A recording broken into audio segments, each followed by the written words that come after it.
அந்த 13 பாராமீட்டரும் என்ன பண்ணும் அப்படின்னா, ஒரு பையன ரியல் மேக்கரா மாத்தும். ஓகே. ஓகே. ஸோ அந்த பாராமீட்டர்ல ஒரு பையன் அந்த ஸ்டெம் எஜுகேஷன கத்துக்கும்போது தான் he can become a maker. Yes. அந்த மேக்கர் அப்படின்றது அவன் ஒரு ப்ராடக்ட் பண்ணா தான் மேக்கர்ன்றது இல்ல. ம். அவன் எக்ஸாம் எழுதுறதுலயும் he can be a maker. ம். அவன் வீட்டுக்கு போய் ட்ரெஸ் மாத்துறதுலயும் he can be a maker. Exact. அவன் சைக்கிள் ஓட்டு தெருவுல வந்து விளையாடுறாலும் he can be a maker. Okay. அந்த மேக்கர் அப்படின்றது நம்ம பேசக்கூடிய ஒரு ஸ்கில் மாதிரி அந்த மேக்கர்ன்ற ஒரு ஸ்கில். Innovation skill. ஆமா. எல்லா விஷயத்தையும் அந்த அந்த நோக்கத்தோட ஆமா. எடுத்துட்டு போவான். ஆமா. அதுக்காக காயின் பண்ணது தான் இந்த ஸ்டெம் எஜுகேஷன். இதுல இன்னொரு விஷயம் you will come back to the answer later on. இந்த ஸ்கூல் எஜுகேஷன்ங்கிறது ஒரு 12 வருஷம் கரெக்ட்டா? 12, ம். 14 வருஷம்.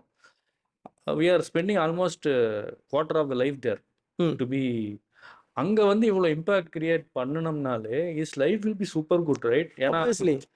இப்போ நான் யோசிச்சேன் இந்த விஷயத்த. ஏன்னா 14 வருஷம் அங்க போறாங்க. எனக்கு எக்ஸ்பீரியன்ஸ் 14 வருஷம். இந்த 14 வருஷம் எக்ஸ்பீரியன்ஸ் அங்கேயே நான் கத்துருந்தேன்னா, 14 வருஷம் I will be ahead of others இல்லையா? ட்ரூ. அதான் நீங்க பண்றீங்க. So it's amazing to hear. இது நான் உங்களுக்கு ஃபர்ஸ்ட்டே சொன்னேன்ல, நான் வந்து இது வந்து என்னோட ரொம்ப பெரிய ஒரு தேடல். நான் வந்து 8 ஸ்கூல் 10வது படிக்கிறதுக்குள்ள மாறுனதுக்கான ரீசன் இதுதான். ம். ரைட். நான் வந்து ஒரு ஸ்கூல்ல பிசிக்ஸ் சொல்லிக் குடுக்குறாங்க, மேத்ஸ் சொல்லிக் குடுக்குறாங்க, ஜியோமெட்ரி சொல்லிக் குடுக்குறாங்க, கிராஃப் சொல்லிக் குடுக்குறாங்க. எதுக்கு சொல்லிக் குடுக்குறாங்க?